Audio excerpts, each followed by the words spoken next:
Hi guys, Melissa back again with another 100 book challenge video. This time we're doing 23 through 26. Sorry, I'm just watching my cat because she's trying to knock over stuff at the moment. Fixed it though. Okay, so we got another few books to look at today, just another 4, and I'll have another video after this because I'm still kind of getting caught up on these. So the first book I read, got up from my library, that probably looks a little bit beaten up, is I Kill Giants. Never heard of this one before. Saw it was an Image comic though, so immediately went, oh yeah, probably love it. So this is about a girl named Barbara that says she hunts giants and kills them. That is her job, and she's a bit not a normal kid in school, let's say that. She walks around a lot of the time wearing like these animal ears, like in this picture here. The front cover, she's got bunny ears on. She's a bit kooky. She's clearly not all there, or something's going on in her head. We're not quite sure.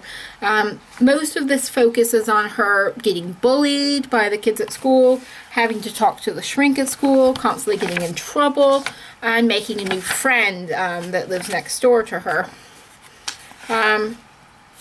So she's convinced giants are coming, bad things are going to happen, and she's the only one that can kind of prevent it. She ends up becoming friends with this other girl, Sophia, to try to, well, become social, really.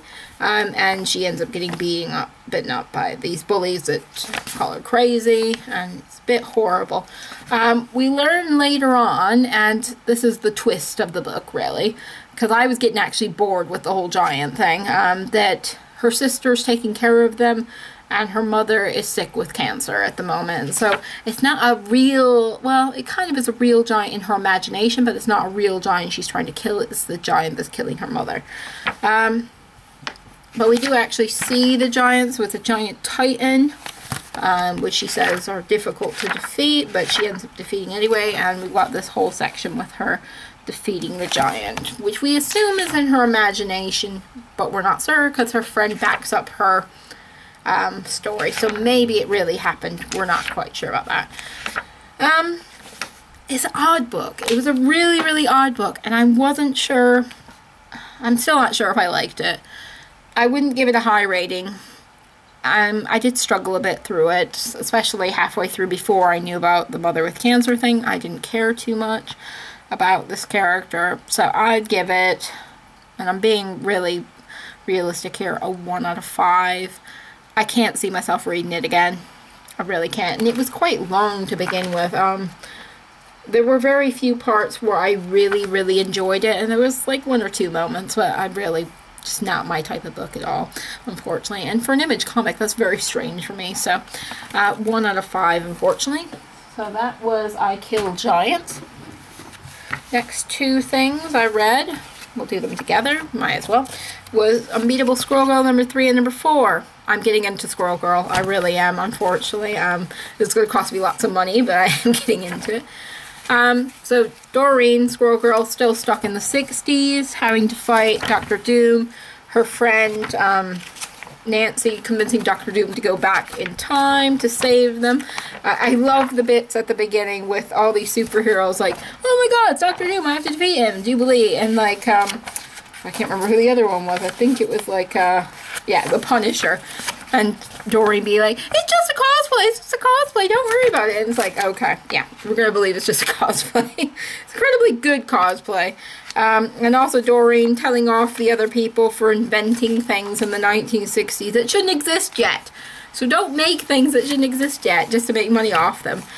So Dr. Doom comes into the future, uses Nancy's phone to find out, Doom phone 5000 to find a Wikipedia version of Doom, which is his new universe in the timeline, and where things kind of change, which is the day he comes, and he's set on changing the world for the worst.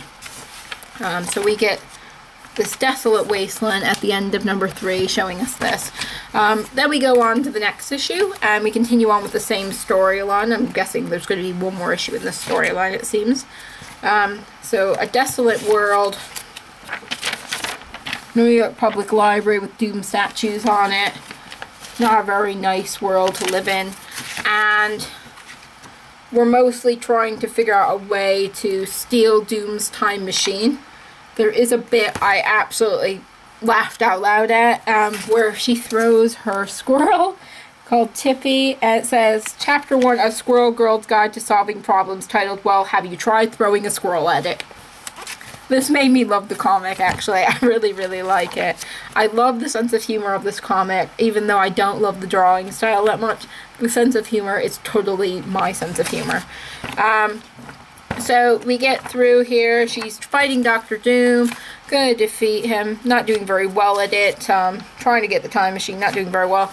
And of course, at the end, we have old lady Squirrel Girl here to save the day. So it'll be with the elderly squirrel lady about to start the fight. So that sounds like it's gonna be awesome the next issue. I'm really loving Squirrel Girl at the moment. I'd give it a 3 out of 5. I wouldn't say higher than that because I still don't like the art style that much. But the dialogue's where it's at for me. I'm really enjoying the story. Yeah, it's a fun comic, and I do like Doreen, and I'm growing to like Nancy as well, so hoping it'll keep going really well.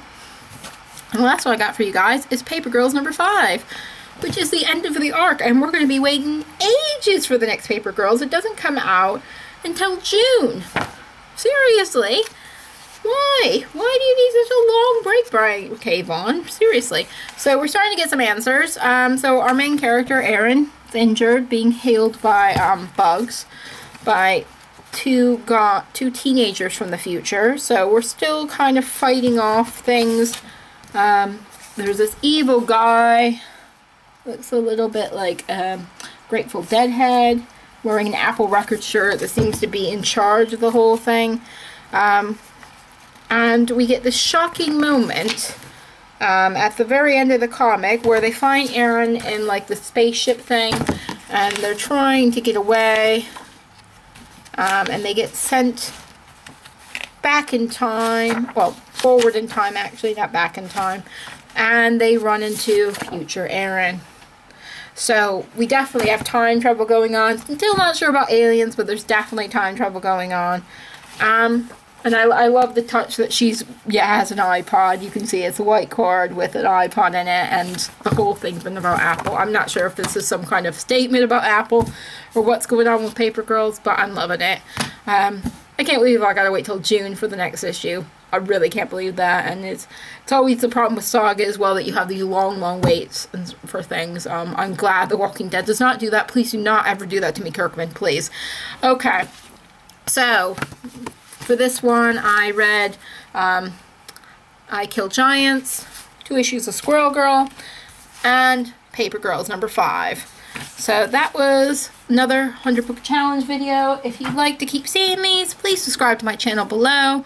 I've recently changed my channel name to Fangirling with Mel, so hopefully you'll be alright with that and be able to find me on here, okay? And I'll have another 100 Book Challenge video for you in a moment. So see you later. Bye, guys.